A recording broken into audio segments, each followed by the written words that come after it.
बड़ी मुश्किल है। आप देखें कि तकरीबन 2.25 साल हो गए हुकूमत के साथ ताजरों का टकराव चल रहा है जो अभी तक हल नहीं हुआ। मैं समझता हूँ कि मुझे उम्मीद है शायद खान साहब अब समझे कि उनकी टीम की नलायकी की वजह से ताजरों और हुकूमत का आपस में कोई अंडरस्टैंडिंग नहीं हो सकी। हुकूमती जराए ने कहा था कि हम 50,000 जो नहीं करेंगे लागू, लेकिन वादा किया था, लेकिन उसके बावजूद हुकूमत ने ताजों पर लागू कर दिया जो कि नहायत अफसोस वाली बात है। आप देखें कि मुल्की हालात किस तरह जा रहे हैं। आपने देखा होगा कि तमाम दुकानें खुली हैं लेकिन बंद की तरह है, कोई सन्नाटा छाया है, कोई गाहक आ जा नहीं रहा। तो इस गवर्नमेंट ने इतनी दहशत डाली हुई है कि इन्वेस्टर जहाँ से निकल गए। जब तक इन्वेस्टर मुल्क में नहीं आता उस वक्त तक ये सूरत ऐसी ही चलेगी।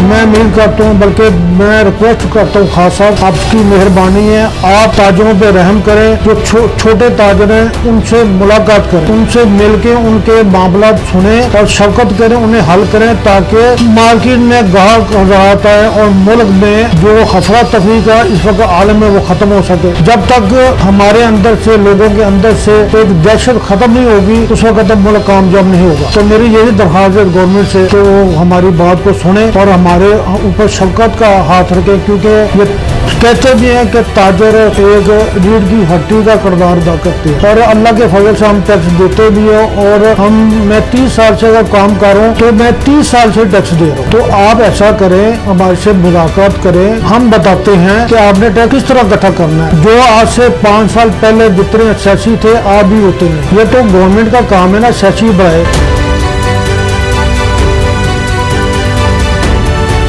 हम उनके साथ तावन करने को तैयार हैं। हम उनको बताएंगे कि ये लोग टैक्स देते, ये नहीं देते, जो नहीं देते मैं उनसे भी रिक्वेस्ट करता हूँ आप टैक्स नेट में आए ताकि दूसरों पे जो बोझ पड़ा वो हल्का हो सके।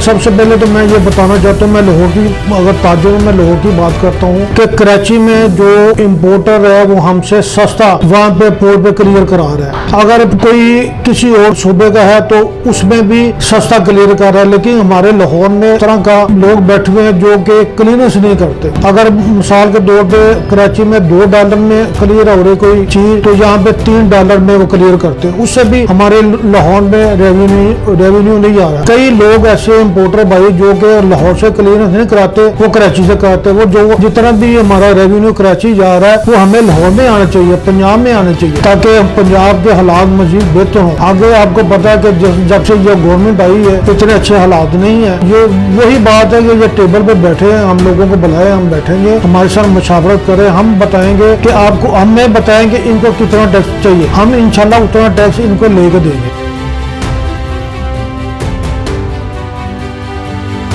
जो इस वक्त मौजूदा सूरत हाल है वो महंगाई की है। जो निज़ाम इस वक्त मौजूद है गवर्नमेंट का हमारे ऊपर मुसल्लत किया गया है, उन्होंने इतनी महंगाई कर दी है कि एक चीज़ जो 70 रुपये किलो मसर थे हमारे वो 170 रुपये ले गए हैं। अब गवर्नमेंट ये कह रही है कि हमने अवाम को रिलीफ दे दिया। पहले तो 70 वाली चीज को 170 करके अगर 150 कर दिया तो रिलीफ क्या मिला? अवाम का तो फोन इन्होंने निचोड़ लिया। अदरक लहसुन हमारा जो है 400 रुपए किलो के ऊपर गया हुआ। अब अगर 600 पे ले जाते हैं उसको 400 कर देते हैं। इसका एक्चुअल रेट तो है 200 रुपए किलो का जो है अदरक लहसुन हमारा 40 रुपये पाव 50 रुपये पाव के हिसाब से बिकता था।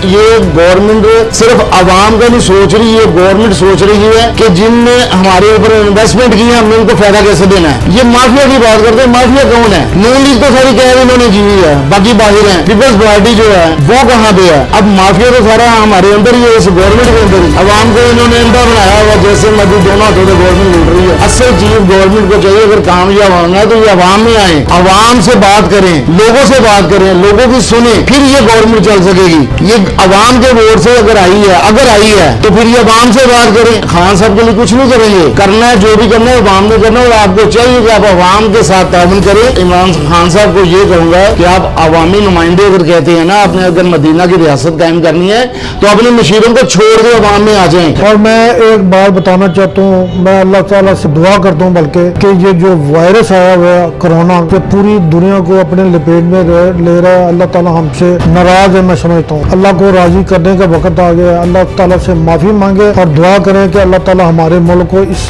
बीमारी से बचाए, बल्कि पूरी दुनिया को इस बीमारी से निजात दे। Thank you.